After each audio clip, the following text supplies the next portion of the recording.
Well, a long winning streak may guarantee you a title fight in other divisions, certainly doesn't at 170 pounds. But now, with all the contenders behind him, there is one man left standing. It is this man, the #1 welterweight contender, now getting his shot at the dominant champion. And he believes without a shadow of a doubt that he is the best 170 in the world, and he is out to prove it right here, right now.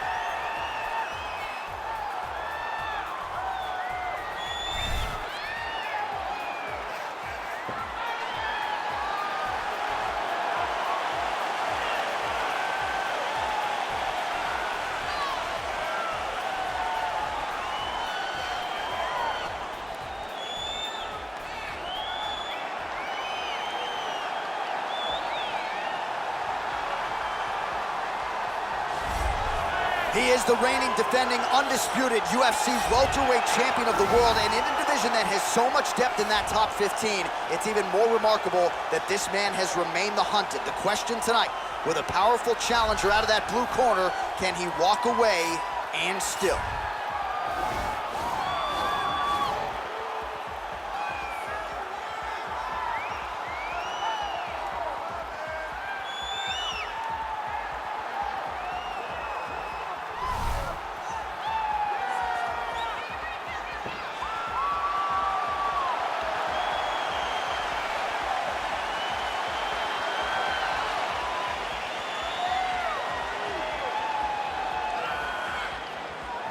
Our tale of the tape for this, our main event of the evening. Both fighters are 26, with big difference in height, but a similar reach. Here's Bruce Buffer. Ladies and gentlemen, this is the main event of the evening. And when the action begins, a referee in charge of the Octagon, Yves Lavigne. And now, this is the moment UFC fans around the world have been waiting for. Live from the MGM Grand Garden Arena in Las Vegas, it's time! 5 rounds for the undisputed UFC welterweight championship of the world. Introducing first, fighting out of the blue corner. This man is a mixed martial artist, holding a professional record of 20 wins, 3 losses. He stands 5 feet 7 inches tall, weighing in at 155 pounds.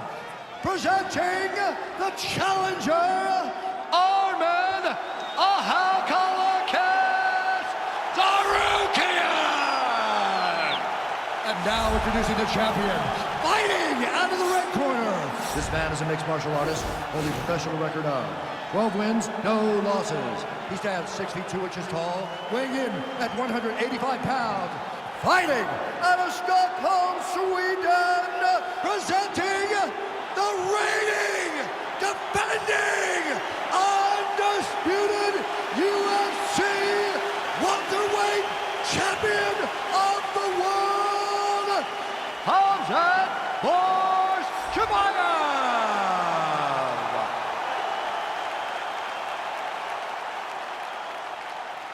UFC belt on the line. Protect yourself at all time. Obey my command at all time. If you want to touch love, do it now. Go back to your corner.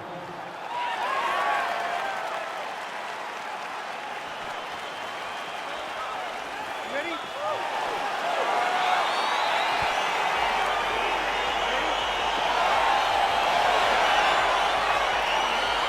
All right, so the fight is underway. We will see how it plays out. It's a pick'em fight according to Las Vegas, and really hard to think of a weakness that we have seen on film from either guys in their UFC careers thus far. I feel like both of these guys are the top of the food chain. They're the best of the best that we can put inside the octagon. They are so well-rounded. They have every skill, and that is going to be on display tonight in this key matchup. All right, so there's the early takedown. He told us on Thursday he didn't necessarily see a path to victory if he couldn't get takedowns. That is certainly a good sign. Right away, he got the takedown. I don't believe they could have imagined that it would work so well so early. Great job. All right, side control now. We'll see if he can advance position. Oh, Oh, man, this ground and pound is good. Probably my favorite striking realm in MMA, and he's as good as it gets. The problem is his opponent is not controlling his posture. He's allowing his opponent to get up, and when he does, he creates this space to land these beautiful ground and pound combinations. Trying to pass the guard here, but a nice job by the bottom fighter defensively. Bottom fighter did a fantastic job of following with his hips, making sure he blocked any attempt to get past his guard. He's having his way with him here. All right, he's very comfortable fighting off his back, DC. Now looks like he's trying to hip escape. Yeah, he's trying to hip escape or maybe look for a Kimura here. Posturing up now. And now the damage is about to start. And now he has a headlock trying to pin his opponent's back down flat onto the mat. Look from the transition to an arm triangle to try to chase the finish.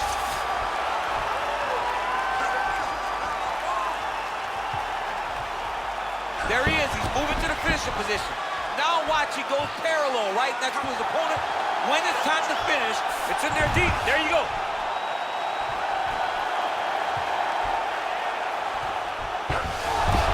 Brilliant submission defense there. All right, right into side control. Upper body strength figures to be put to good use here. Yes, absolutely. And you got to look for his opponents to turn back into him. He should chase guillotine, but the opponent turns to the opposite side. He can take his back, throw his hooks in, try to choke, or flatten him out and just go for the finish. I mean, that right hand lands square. Fighter trying to pass here, ooh, but gets denied. Gets denied. Great job, great recognition of seeing what your opponent was trying to do. Well, there are few things more fun to watch in mixed martial arts than these type of transitions and scrambles on the ground. High-level grappling can really be entertaining. All right, working out of side control here. His opponent trying to control posture, but you got to be careful here. Beautiful movement, hip work on the ground here. Just outstanding with the transition. He is not staying in one place on the ground. That's very important. Round two next. All right, that's the end of the round as we show you some of the highlights over those 5 minutes. Really a clinic when it comes to the ground and pound. Yeah, man, this is what you're taught. When you're learning to become a ground and pound fighter, you want to do it exactly like he did. Gain posture, have height, control hands and wrists. Land strikes, don't throw too many, throw just enough, control, throw again, control. He did it perfect.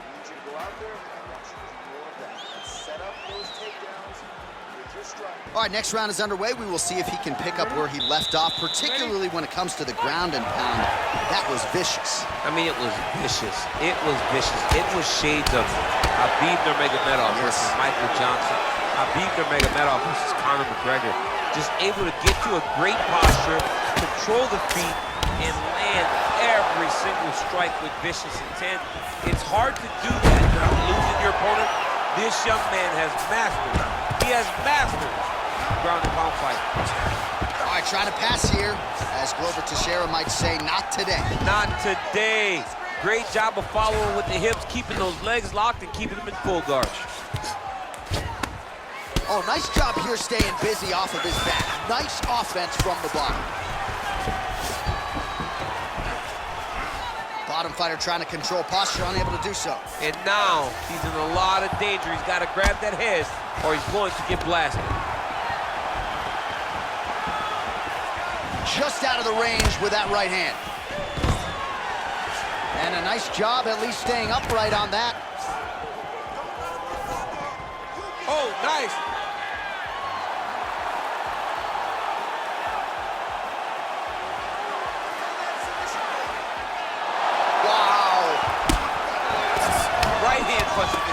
Oh, uppercut right on the chin. Oh, late defense on the takedown and scrambles to his feet. Nicely done. Big, powerful punch land. Now he gets back to range. Well, he was a little bit lackluster in round one. You can't say the same here in this second round. He has really picked up the pace, an uptick in the aggression and the output, and an immediate transition to the judo throw right into side control. He's in side control. He's got a ton of options. A lot of top pressure being applied here as he works out of side control.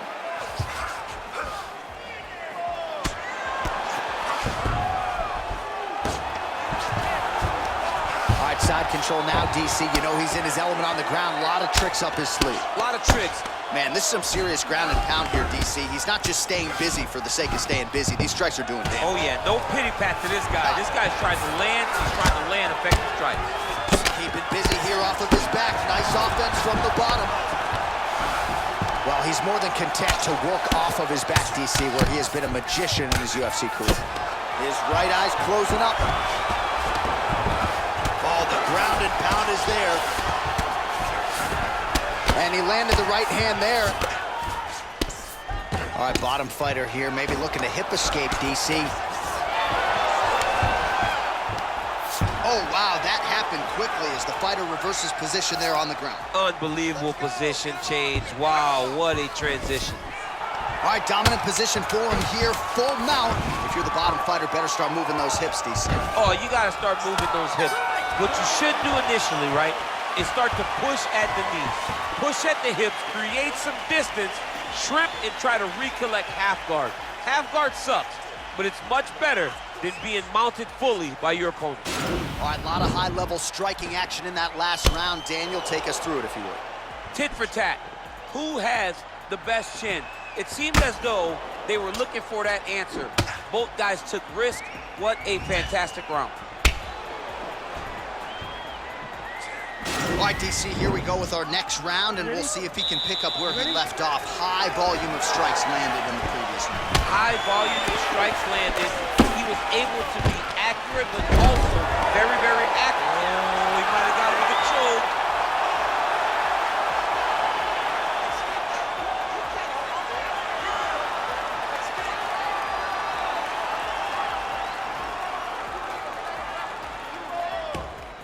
All right, north-south position now. Wow. Well, you got to stay busy on the bottom. He's doing it here. Nice punch. I love watching this guy move on the ground. Another nice transition there. Such a high-level grappler. You don't see that very often.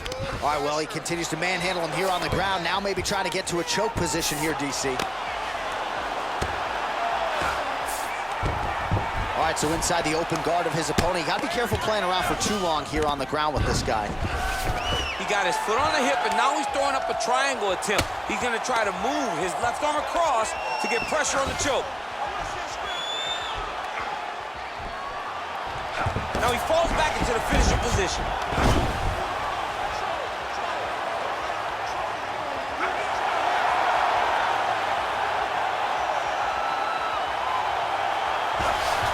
And that will do it.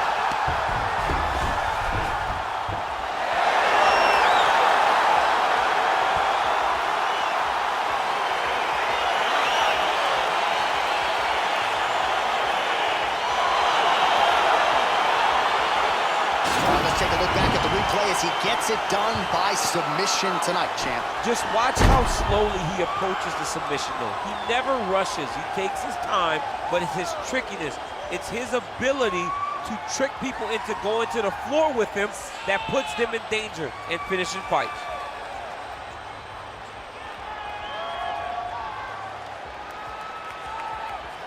And ladies and gentlemen, there he is, a man that needs no introduction, the undisputed UFC welterweight champion of the world, and your winner tonight by way of spectacular submission. Ladies and gentlemen, referee Yves Levine has called a stop to this contest at 2 minutes, 15 seconds of round number 3. Declaring the winner by submission due to an armbar and new undisputed UFC welterweight champion of the world, Arman Tsarukyan! Well, he came in a confident number.